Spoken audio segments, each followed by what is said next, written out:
Can you imagine these words? Those were the last words my father said to me before he shoved me into an October storm and locked the door behind me. Get out of my house. I don't need a sick daughter. I was 15 years old. I had no coat, no phone, no money. Just a school backpack with algebra homework inside and rain already soaking through my sneakers. 3 hours later, the police called him, and when he heard what they said, his face went white as a ghost. But by then, it was way too late. I'm Sherry Walls. I'm 28 now, sitting in my Boston apartment watching rain slide down the window. There's a letter on my kitchen table, shaky handwriting on cheap nursing home stationery.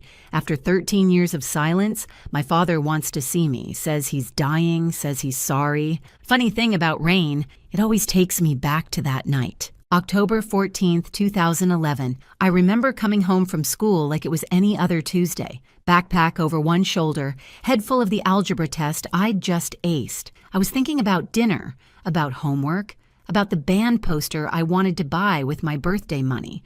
Normal 15-year-old stuff. I had absolutely no idea that in less than 2 hours, I'd be walking alone through a freezing storm, wondering if I was going to survive the night. The moment I stepped through that front door, I knew something was wrong. My father was standing in the living room, looking like a volcano about to explode. His face was the color of raw meat. His hands were shaking, and he was holding a wad of cash in one fist and empty pill bottles in the other. My sister Corinne stood right behind him. She was 19, 4 years older than me, and she had this expression on her face, concerned, worried, heartbroken. The perfect picture of a devoted older sister who just discovered something terrible about her baby sibling. But I saw her eyes. I caught that little flicker she couldn't quite hide. Satisfaction. Our stepmother Jolene hovered in the kitchen doorway, arms crossed, lips pressed together, saying absolutely nothing. That was her specialty, saying nothing while bad things happened. My father didn't even let me put down my backpack. He started screaming like I'd set the house on fire. He said I'd been stealing from his wallet for months. He said I'd been buying pills, hiding them in my room. He said Corinne had found the evidence. Cash stuffed in my dresser, pill bottles in my closet, text messages proving I was talking to drug dealers. I tried to explain. I tried to tell him I'd never touched his wallet, never seen those pills, didn't even know what he was talking about. But the words died in my throat because I realized something horrible. He wasn't listening. His mind was already made up. Corinne had spent the whole day preparing him, feeding him lies like poison wrapped in sugar. She stood there looking devastated, telling him she'd tried so hard to help me, tried to get me to stop. She said she hadn't wanted to tell him, but she just couldn't watch her little sister destroy herself anymore.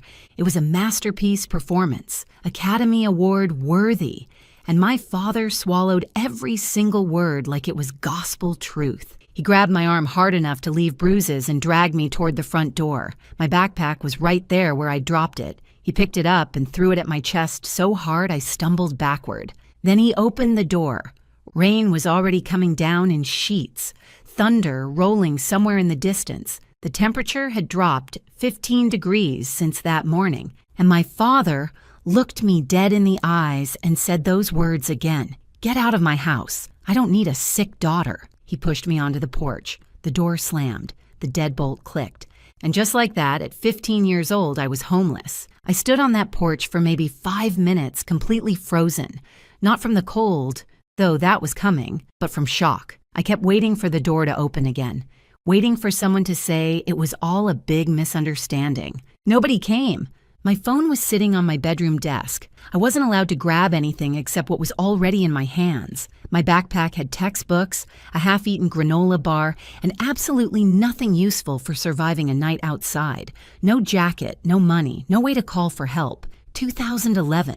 Payphones still existed somewhere, but who carries quarters? Not a 15-year-old who spent her allowance on band posters. Priorities, right? Straight-A student, zero-star survival skills. So I started walking. I didn't make a conscious decision about where to go. My body just moved on autopilot toward the only safe place I knew. My grandmother Dorothy's house 7 miles away. My mom's mom, the one person who always looked at me like I mattered. 7 miles doesn't sound like much when you're driving. When you're walking through freezing rain in canvas sneakers with no coat, it might as well be 700. Route 9 stretched ahead of me, dark and slick with rain. Cars splashed past without slowing down. I was just a shadow on the roadside, a shape nobody wanted to look at too closely. After the first mile, my clothes were soaked through to my skin. After the second mile, I couldn't feel my fingers anymore. After the third mile, my teeth were chattering so hard I thought they might crack. But I kept walking. What else could I do? Go back and beg my father to believe me. He'd already made up his mind. I had nowhere else to go except forward, one numb step at a time. The thing about hypothermia is that you don't realize it's happening until it's almost too late. Your body starts shutting down piece by piece, and your brain gets foggy, and suddenly sitting down for just a minute seems like the best idea in the world. Just a quick rest, just until you catch your breath. I made it 4 miles before my legs gave out. There was a mailbox up ahead. I remember thinking I'd just lean against it for a second, catch my breath, then I'd keep going. Grandma's house was only 3 more miles. I could make it, but my knees buckled before I got there. The gravel came up fast, and then everything went dark. 3 hours after throwing his daughter into a storm, my father's phone rang. The voice on the other end was cold and professional. Officer Daniels with County Police. There'd been an incident. His daughter had been found unconscious on Route 9, hypothermia. She was being transported to County General Hospital. And one more thing, sir. Child Protective Services has been notified. A caseworker is already on site. We have some questions about why a 15-year-old girl was walking alone in a dangerous storm with no coat and no phone. We're going to need you to come down to the hospital and bring whatever evidence you have. My father's face went pale as bone. I know because the hospital staff told me later. They said he looked like a man watching his whole life crumble in slow motion. Corinne was standing right next to him when he got that call.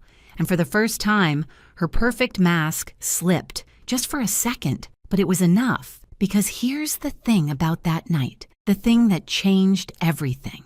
The woman who found me unconscious on that roadside wasn't just some random stranger driving home. Her name was Gloria Hensley, and she'd spent 35 years working for Child Protective Services. She'd seen every kind of abuse, every kind of neglect, every kind of lie that parents tell about their children. She knew exactly what she was looking at when she found a teenage girl in the rain, with no coat and no phone and no one looking for her, and she wasn't about to let it slide. My father thought he was getting rid of a problem that night, thought he was cleaning house, cutting out the bad apple, protecting his family from a sick daughter who didn't deserve his love. But what he actually did was light a fuse, and he had no idea what was about to explode. Before we continue, if you're enjoying this story, please subscribe and tell me in the comments where you're watching from and what time is it there. I see everything. Thank you so much for your support. Now, to understand what happened that night, to really understand why my sister did what she did, I need to take you back to when everything started falling apart. My mother, Patricia, died in 2006, cancer. I was 10 years old. Corinne was 14.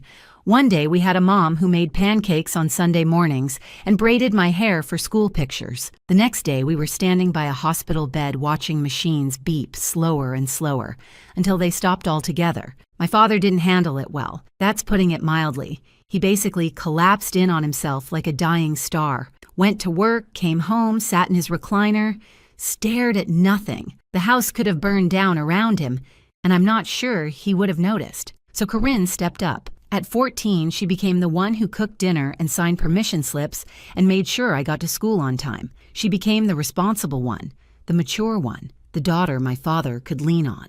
And he praised her for it constantly. What would I do without you, Corinne? You're so grown up, Corinne. You're the glue holding this family together, Corinne. I don't think he ever once asked how she was handling our mother's death. He just expected her to handle everything else instead. My father had 2 blind spots in life, his oldest daughter and his beloved recliner. Both were worn out, falling apart at the seams, and desperately needed to be replaced, but he couldn't see it. Men and their recliners, I swear. What nobody saw, what my father absolutely refused to see, was what happened when he wasn't looking. Corinne wasn't just stepping up. She was building a kingdom, and in her kingdom, I was the peasant who needed to be kept in her place. It started small.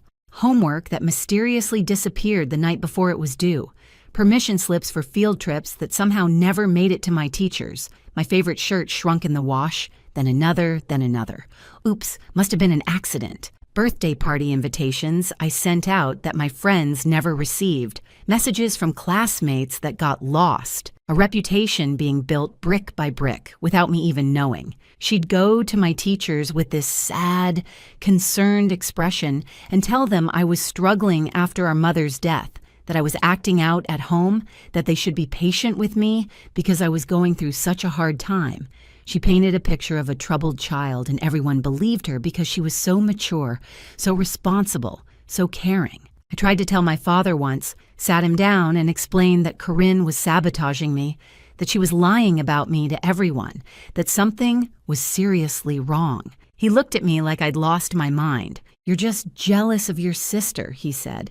"She's trying to help this family. You should be grateful." After that, I learned to keep my mouth shut, stay small, stay quiet, survive until I could get out. 2 years after my mom died, my father remarried. Jolene was nice enough at first. She smiled a lot and made casseroles and tried really hard to be part of our family. Corinne immediately started calling her mom. It was strategic, I think, a way to cement her position as the good daughter, the loyal one. I couldn't do it. I couldn't call this stranger mom when my real mother had only been gone 2 years. It wasn't about Jolene. It was about my own heart not being ready. But that quiet rebellion cost me. From that day forward, Jolene treated me like an outsider in my own home. She and Corinne formed their own little club, and I wasn't invited. By the time I was 15, the lines were clearly drawn. Corinne was the golden child, the favorite, the one who could do no wrong. I was the troubled one, the difficult one, the daughter who just couldn't get it together. And then there was the money. My mother had set up trust funds for both of us before she died, $45,000 each, accessible when we turned 18. It wasn't a fortune, but it was something, a safety net, a gift from a mother who knew she wouldn't be there to help us start our adult lives. Corinne turned 18 in 2009 and got her share immediately. It was gone within 11 months. A flashy sports car, designer clothes, expensive gifts for her boyfriend Trent, a smooth-talking guy with big ideas, and absolutely no legitimate income. By the time I was kicked out 2 years later, Corinne was completely broke. Her trust fund was a distant memory, and Trent was always talking about his next big opportunity, his next investment scheme, the deal that was definitely going to make them rich. My $45,000 was just sitting there, untouchable until 2014 when I'd turn 18, unless something happened to me first. See, my mother's trust had a clause in it, a protection mechanism she probably thought would help us. If either daughter was declared legally incompetent or institutionalized before age 21, her share would be managed by a court-appointed family guardian until she recovered. Corinne and Trent figured out what that meant. If I got institutionalized for substance abuse, say because my father found pills and cash and evidence of drug dealing in my room, then someone would need to manage my trust fund on my behalf. Someone responsible, someone trustworthy, someone like a concerned older sister who only wanted what was best for me. $45,000. That's what I was worth to Corinne. That's the price she put on her own sister. The week before she destroyed my life, she put her plan into motion. Small cash withdrawals from my father's account using his ATM card. She knew his PIN because she handled all the household finances. Trent's empty prescription bottles collected and saved. A prepaid burner phone purchased at a convenience store, loaded with fake text messages. On the morning of October 14th, while I was eating breakfast and thinking about my algebra test, Corinne slipped into my room and planted everything. Cash in my dresser drawer, pills in my closet, a paper with the burner phone number as proof of my drug dealer contact. Then she went to our father with tears in her eyes and told him his youngest daughter had a terrible secret. He believed every word. Why wouldn't he? Corinne had spent 9 years being the perfect daughter, the responsible one, the one who never lied. And I had spent 9 years being painted as the troubled one before I even knew the portrait existed. But by the time I walked through that front door after school, my trial was already over. The verdict was guilty, and the sentence was exile. That's how I ended up on Route 9 in October rain, walking toward my grandmother's house like it was the only light left in the world. But Corinne had made one mistake, one tiny error in her perfect plan. She didn't account for Gloria Hensley.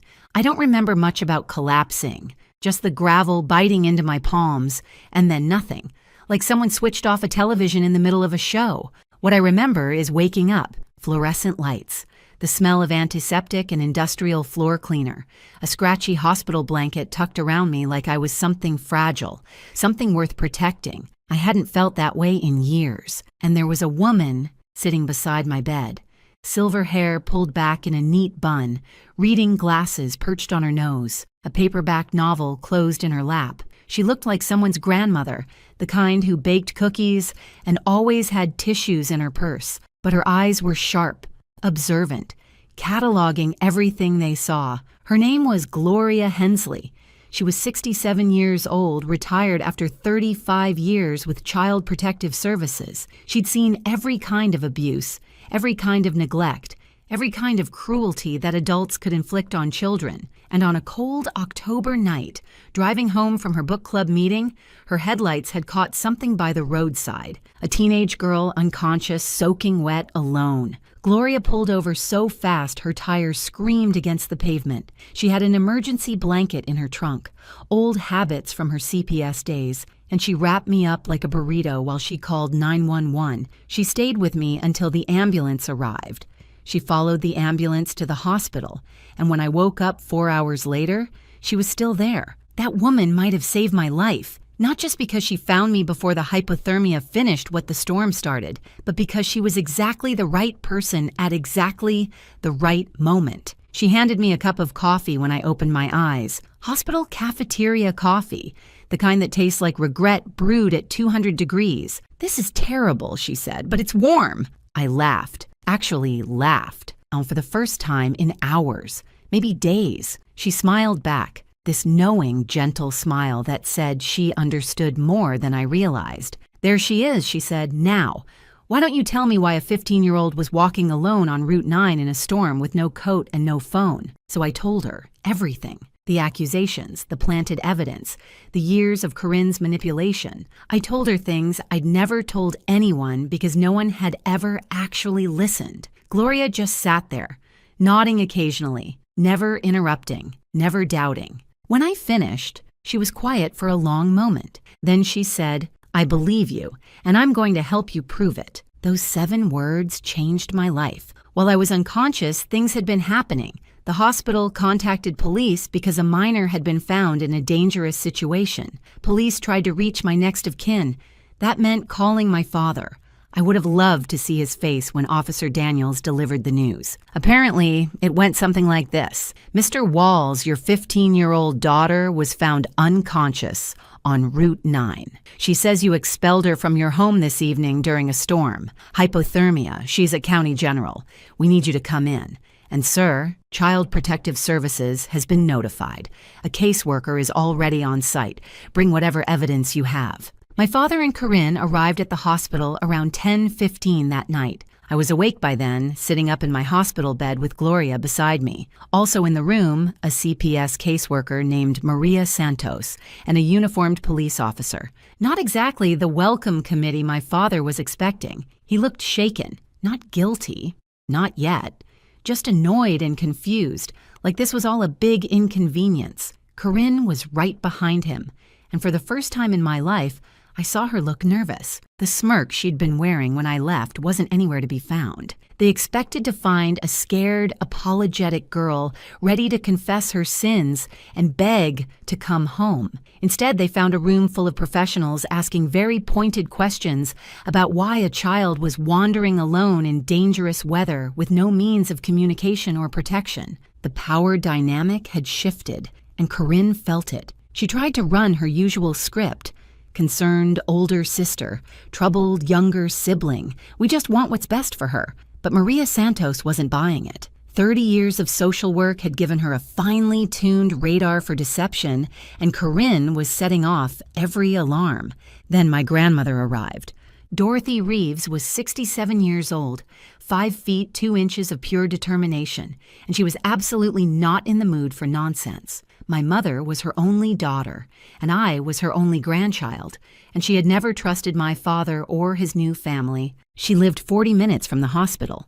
She made it in 25. I heard her before I saw her, that distinctive click of sensible heels coming down the hallway at a pace that meant business. She swept into my room like a small, silver-haired hurricane and immediately positioned herself between me and my father. "That's my granddaughter," she announced to everyone present. "What has this fool done now?" My father tried to explain, tried to justify, started talking about the stealing, the pills, the evidence. Dorothy listened for about 30 seconds before holding up one hand. "Raymond," she said, "I've known you for 15 years, and you've never been the sharpest tool in the shed. But this might be your dumbest moment yet. You threw a child into a storm based on what? Pills that appeared out of nowhere? Cash that magically materialized? Did you even ask her side of the story?" He opened his mouth, closed it, opened it again. Dorothy nodded. "That's what I thought. Here's the thing about my grandmother. She didn't just love me, she fought for me. That night, while I sat exhausted and hypothermic in a hospital bed, Dorothy Reeves went to war. She demanded an emergency custody hearing. Right there, right then. It was nearly midnight, but she didn't care.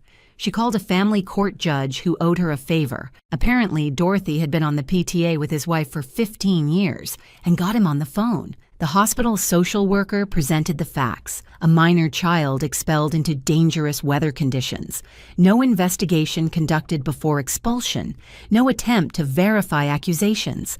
Child found unconscious with early-stage hypothermia. Father's evidence unexamined by any professional. By 12:30 in the morning, I had a new home. Emergency temporary guardianship was granted to Dorothy Reeves effective immediately. My father was ordered to have no contact with me until a full investigation was completed. CPS would be interviewing everyone. Me, Corinne, my father, Jolene, and they would be taking a very close look at that so-called evidence. As we walked out of the hospital, my father tried one more time. He reached toward me, started to say something. Dorothy stepped between us without breaking stride. "You don't get to touch her," she said. "You don't get to talk to her. You had your chance to be her father, and you threw it away. Literally threw it into a storm. Now we're leaving." She guided me out to her old Buick, the one she'd been driving since before I was born, helped me into the passenger seat, tucked another blanket around me even though the car heater was already blasting. I looked at her with tears streaming down my face. "Grandma, I don't even have clean clothes. I don't have anything." She patted my hand, her eyes fierce and gentle at the same time. "Honey, you have me, and I have a Target card. Tomorrow we shop.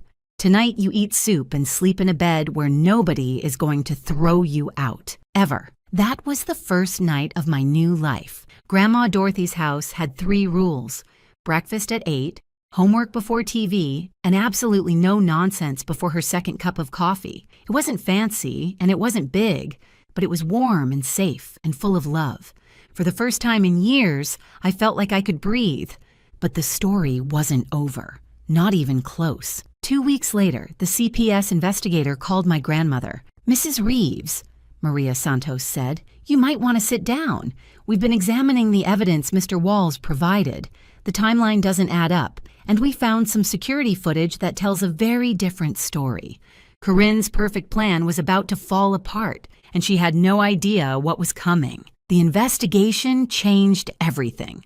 Maria Santos wasn't just a caseworker checking boxes. She was a detective in a cardigan, and she didn't just look at evidence, she traced it. Every receipt, every timestamp, every thread. And the more she pulled, the more Corinne's perfect story unraveled. It started with the cash. $800 had been found in my dresser drawer. My father said it proved I'd been stealing from him for months. Open and shut case, right? Except Maria Santos actually checked the bank records. That $800 came from a single ATM withdrawal on October 14th, the same day I was kicked out. The bank provided surveillance footage from the machine. Timestamp, 2:47 in the afternoon. The person on camera wasn't me. It was Corinne, clear as day. Same jacket she'd been wearing that morning. Same ponytail. Same car parked in the background. Her white sedan with the dent in the bumper from when she'd backed into a mailbox the previous summer. Here's the thing about alibis. Mine was airtight. At 2:47 p.m. on October 14th, I was sitting in fifth period chemistry class, learning about molecular bonds. The school attendance system showed me present until 3:15. My teacher remembered me asking a question about covalent electrons. I couldn't have made that withdrawal. Physically impossible. I was in a classroom 12 miles away, surrounded by 30 witnesses and an electronic check-in system. Corinne thought she was so clever. But here's the thing about being a criminal mastermind. You actually have to be smart. She used our father's ATM card without considering that banks have cameras. She made the withdrawal in the middle of the afternoon without checking if I had an alibi. She bought the burner phone at a convenience store 2 blocks from her gym, on camera in her yoga pants, with her car visible in the parking lot. Some masterminds wear capes. Corinne wore Lululemon, and she got caught because she couldn't be bothered to drive an extra 10 minutes. Then there were the pills. The bottles planted in my closet were traced back to a prescription for Trent Barlow, Corinne's boyfriend, the one with all the big ideas and no legitimate income. Anxiety medication, prescribed by his doctor, filled at the pharmacy on Oak Street. Maria Santos called that pharmacy. Interesting finding. Trent had reported those pills stolen, filed a police report and everything, claiming someone broke into his car and took them. Very concerned citizen behavior. Except he filed that report on October 17th, 3 days after I was kicked out. If those pills were already stolen and hidden in my room on October 14th, why did Trent wait 3 days to report the theft? The answer was obvious, because they weren't stolen. Corinne gave them to him to plant. And then he reported them missing afterward to cover their tracks and get a refill. The delayed theft report was like a flashing neon sign that said, "We planned this. If this story is hitting close to home, I hope you'll stick around, because what happens next is worth every second. Drop a like if you're rooting for me. It means the world." But the real smoking gun was the burner phone.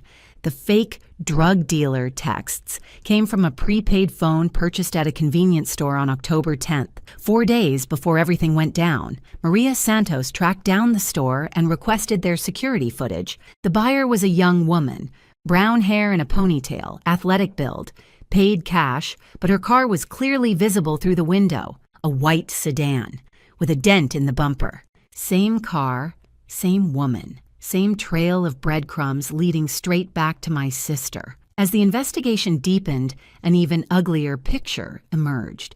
Maria Santos started digging into our family's finances, specifically checks written on my father's account over the past 2 years. What she found made the $800 look like pocket change. Someone had been forging checks in my father's name for nearly 2 years. Small amounts at first, 50 here, 100 there, but they added up. The signatures were close, but not quite right. The money went to accounts connected to Trent Barlow and his various business ventures. Total amount stolen, just under $18,000. Corinne hadn't just framed me. She'd been robbing our father blind for years, and she needed me gone before anyone noticed. My grandmother, Dorothy, wasn't about to let this slide. She hired Leonard Vance, an old family friend who'd practiced family law for 30 years. He'd known my mother, Patricia, since grade school, and when Dorothy explained what had happened, his face went hard in a way that made me glad he was on my side. Leonard filed for permanent guardianship immediately. He also filed a civil suit against Corinne for fraud, emotional distress, and whatever else he could make stick. And he made sure my trust fund was protected with additional oversight so nobody could touch it until I turned 18. That year taught me something I carry with me still. Keep records of everything. Every receipt, every message, every promise someone makes. Write it down. My grandmother kept a folder for every important document in her life. Bills, letters, tax returns, warranties. She called it her paper insurance. After everything that happened, I started doing the same thing. I was 16 years old and I bought my first filing cabinet. Still have it, still use it. Some habits save your life. Living with Grandma Dorothy was like learning to breathe again after years of holding my breath. Her house wasn't big or fancy. 2 bedrooms, 1 bathroom, a kitchen that smelled like coffee and cinnamon. But it was warm and it was safe. And nobody there was plotting against me. She enrolled me in a new school where nobody knew my history. I made real friends for the first time. People who liked me for me. Not because they'd been fed a story about who I was supposed to be. I started seeing a counselor, finally processing years of manipulation that I'd absorbed without even realizing. Grandma Dorothy didn't have a lot of rules, but she was strict about one thing. Dinner at 6, no exceptions. She said chaos can wait until after the meatloaf. Honestly, best advice I've ever gotten. Meanwhile, my father's world was crumbling.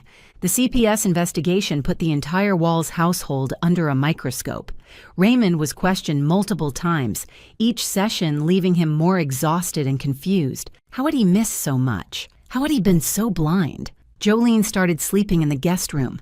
Conversations between them became clipped, tense, loaded with accusations neither of them wanted to say out loud, and Corinne was furious. Not sorry, and never sorry. Just angry that her plan had fallen apart. She blamed everyone but herself. The CPS investigator was biased. The bank footage was misleading. Trent's prescription records were a misunderstanding. The golden child's crown was slipping, and she couldn't stand it. Leonard Vance spent months building an airtight case. Bank records, surveillance footage, pharmacy documents, phone purchase receipts. He collected witness statements from Gloria Hensley, from my teachers, from neighbors who'd noticed Corinne's car coming and going at odd hours. Even some of Corinne's former friends came forward. Turns out she'd burned a lot of bridges over the years, and people were happy to share stories about her lies, her manipulation, her casual cruelty. The court date was set for March 2012. But 1 month before the hearing, something unexpected happened. Trent Barlow got arrested in Nevada. Federal marshals picked him up for running the same investment scam in 3 different states. Over $400,000 stolen from victims who trusted him with their savings. He was facing serious federal charges, possibly 15 years in prison. His lawyer made a phone call the next day. Trent was ready to cooperate, ready to make a deal, ready to tell the truth about everything, including his girlfriend, Corinne, and what she'd done to her little sister. The walls were closing in, and Corinne had nowhere left to run. Trent Barlow was many things: a con artist, a liar, a man who'd built his entire life on other people's trust and money. But he wasn't loyal. The moment federal prosecutors offered him a reduced sentence in exchange for cooperation, he sang like a canary with a record deal. His written statement was 12 pages long. He confirmed everything. The plan to frame me had been Corinne's idea from the beginning. She'd been stealing from our father for nearly 2 years, funneling money to Trent for his investments. When she realized her theft was getting harder to hide, she decided she needed a scapegoat. That scapegoat was me. Corinne figured I was the perfect target, the troubled younger sister, the one who'd never fit in, the one nobody would believe. She told Trent that getting me institutionalized would solve 2 problems at once. She'd have someone to blame for the missing money, and she'd get access to my trust fund as my guardian. $45,000. That's what she planned to steal from me while I sat in some facility, drugged and discredited, and completely alone. Trent wrote it all down: the planning sessions, the pill bottles he provided, the burner phone Corinne purchased, the morning she planted the evidence in my room. He even included text messages between them from the days leading up to October 14th. Messages that proved this wasn't impulsive. It was calculated, premeditated, cold. His final line stayed with me. Corinne said her sister was a nobody who wouldn't fight back. She was wrong. March 2012. Family court. I'd been living with Grandma Dorothy for 5 months by then. I'd gained weight. The good kind. The kind that comes from regular meals and actual sleep. I'd made honor roll at my new school. I'd started to remember what it felt like to be a normal teenager. But walking into that courtroom, I felt 15 again, scared and small and wondering if anyone would believe me. Grandma Dorothy squeezed my hand. Leonard Vance nodded reassuringly. And Gloria Hensley was there too, sitting in the gallery, wearing the same reading glasses and the same fierce expression she'd had the night she found me. The hearing was supposed to be about guardianship, simple stuff, making Dorothy's temporary custody permanent, establishing support obligations, that kind of thing. But it turned into something much bigger. The district attorney had gotten involved. With Trent's confession and the mountain of evidence Maria Santos had compiled, this wasn't just a family court matter anymore. There were criminal charges on the table. Corinne sat on the other side of the courtroom with a public defender she'd met an hour before. She looked smaller than I remembered, paler. The confident golden child who'd controlled our household for a decade now looked like exactly what she was, a scared young woman whose lies had finally caught up with her. Our father sat alone in the gallery. Jolene had refused to come. He looked like he'd aged 10 years in 5 months. The evidence was presented systematically, professionally, devastatingly. A TM footage showing Corinne making the withdrawal at 2:47 p.m. My school attendance records proving I was in chemistry class at that exact time. Pharmacy records showing Trent's conveniently delayed theft report. Security footage from the convenience store showing Corinne buying the burner phone. 2 years of forged checks totaling $18,000. And Trent's confession.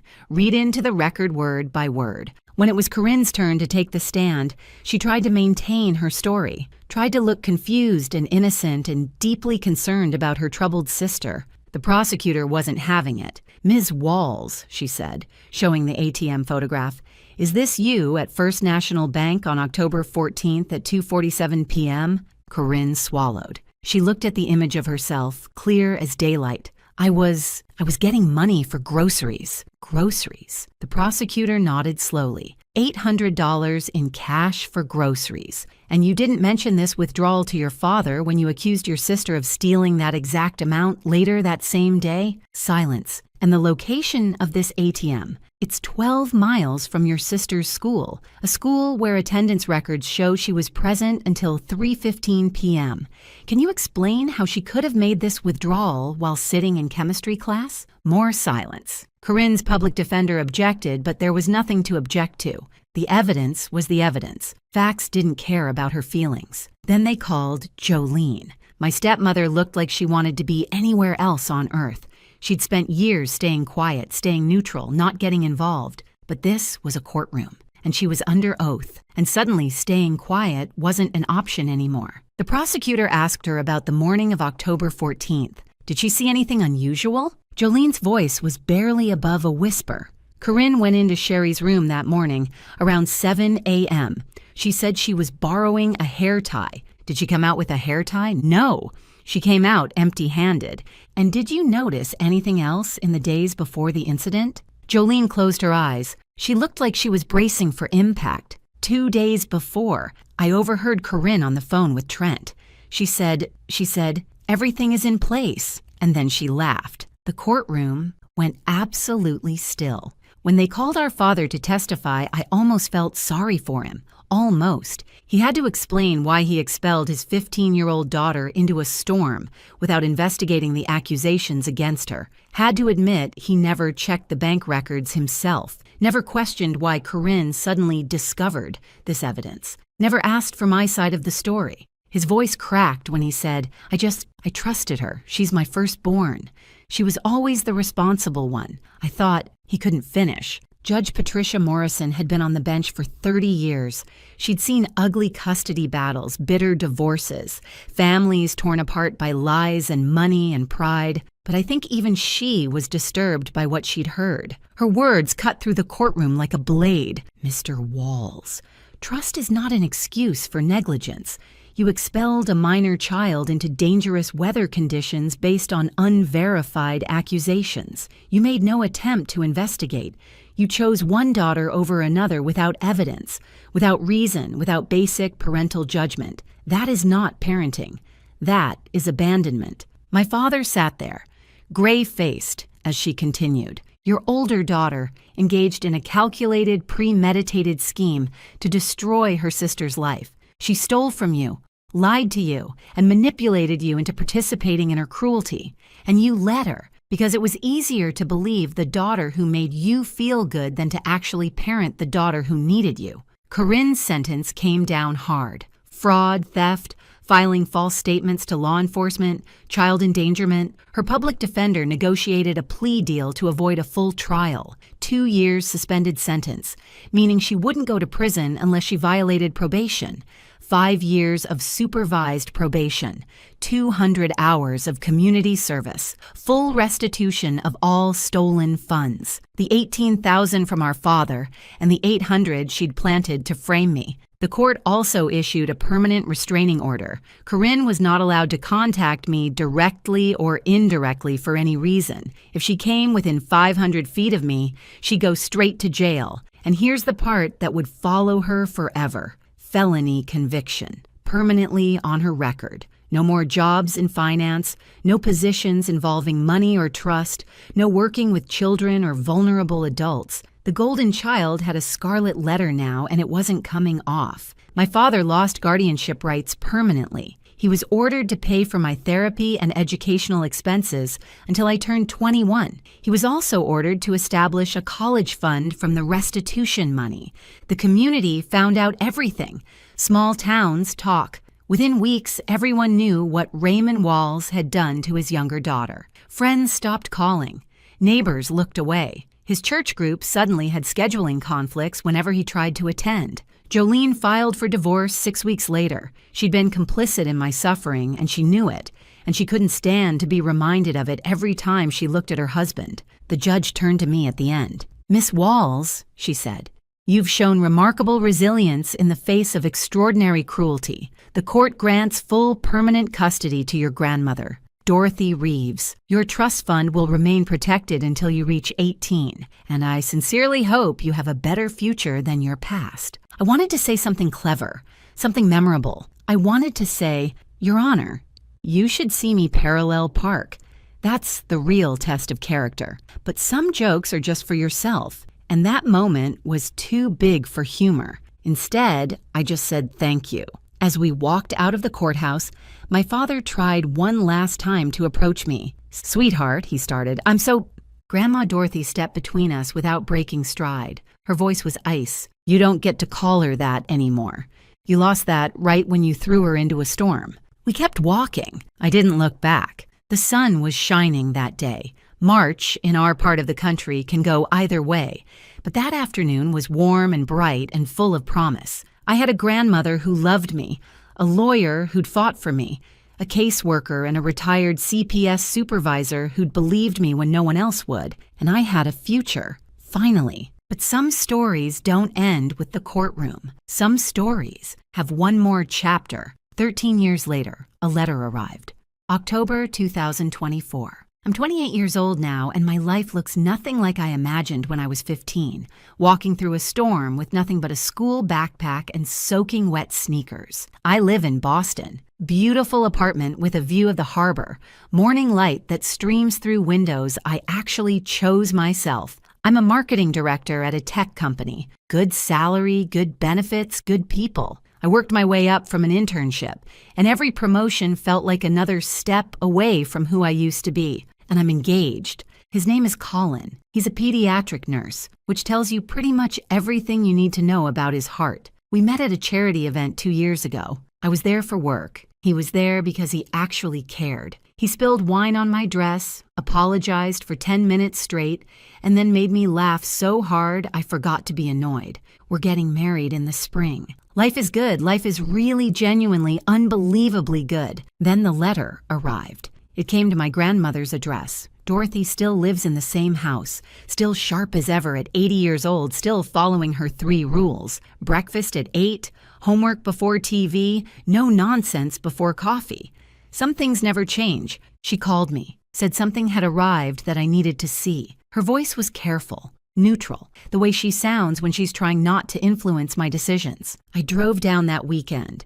The envelope was plain white, cheap paper, with shaky handwriting I barely recognized. The return address was Maple Grove Care Center, a nursing home about an hour from where I grew up. I opened it at Dorothy's kitchen table with a cup of coffee going cold in my hands. "Dear Sherry," It began. I know I don't deserve to ask anything of you. I know you have every reason to throw this letter away without reading it, but I'm asking anyway because I don't have much time left and I need to say this before I go.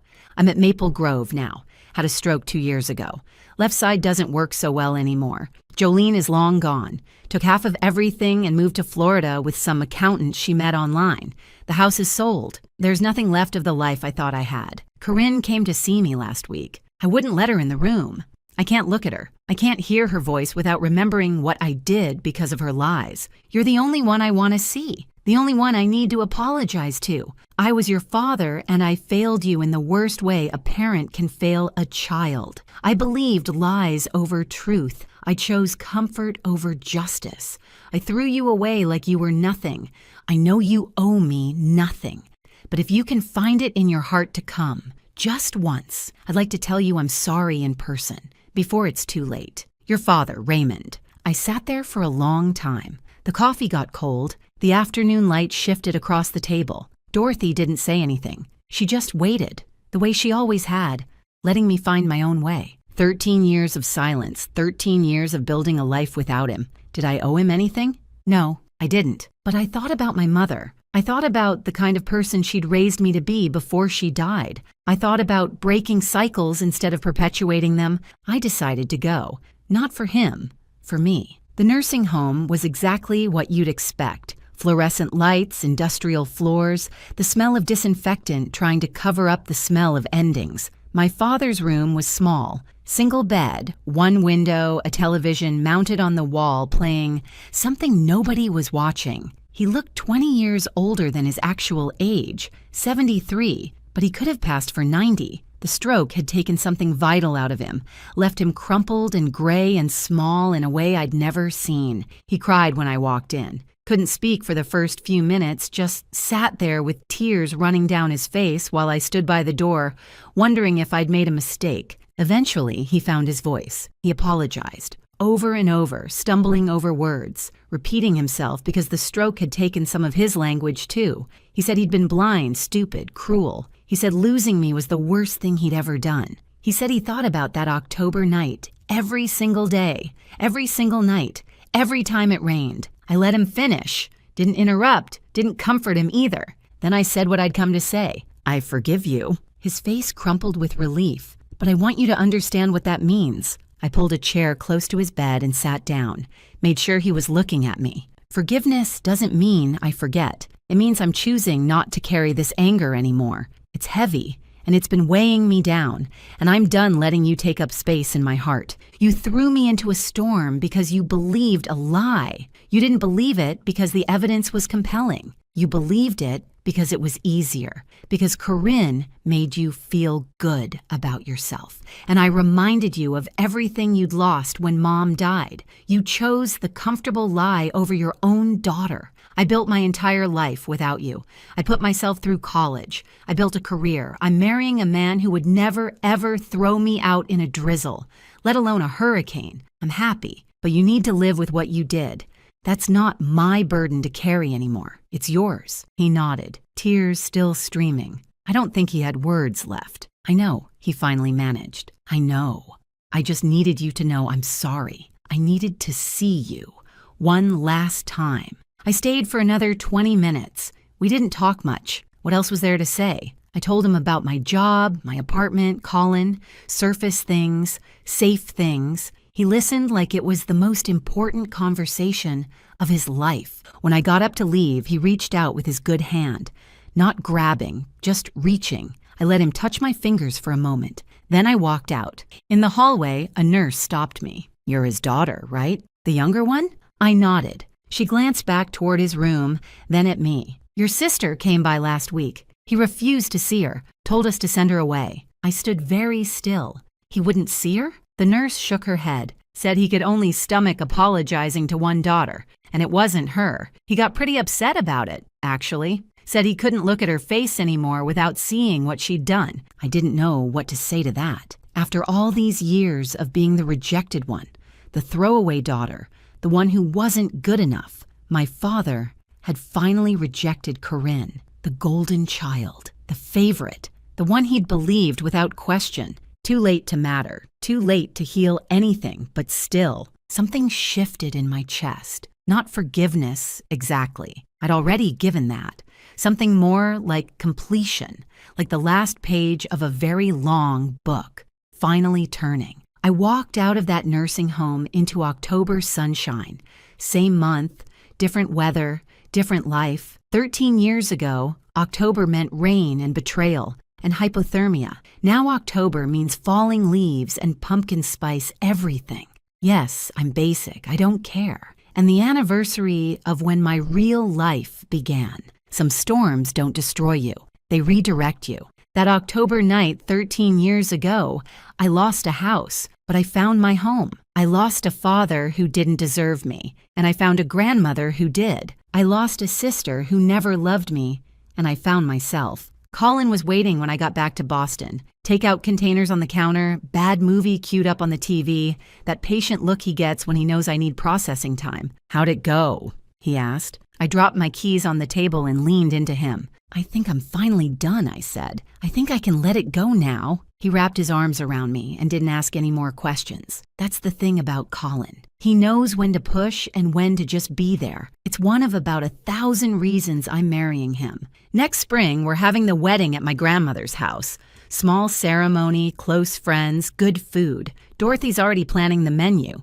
Meatloaf is definitely on the list. And somewhere out there, Corinne is working night shifts and wondering where her life went wrong. My father is in a nursing home, alone with his regrets. Jolene is in Florida, pretending none of us ever existed. But me? I'm in Boston, building something beautiful. I've got a career I earned, a partner who loves me, a grandmother who'll probably outlive us all through sheer stubbornness. And yes, I finally got that band poster properly framed, the one I bought with my allowance the week before everything fell apart. I found the same one online a few years ago, paid way too much for it, hung it in my office where I can see it every day. Some things are worth waiting for. Thanks so much for watching. More of my most gripping stories are already on your screen. Click one now and don't miss the best part. You will love it. See you in the next story.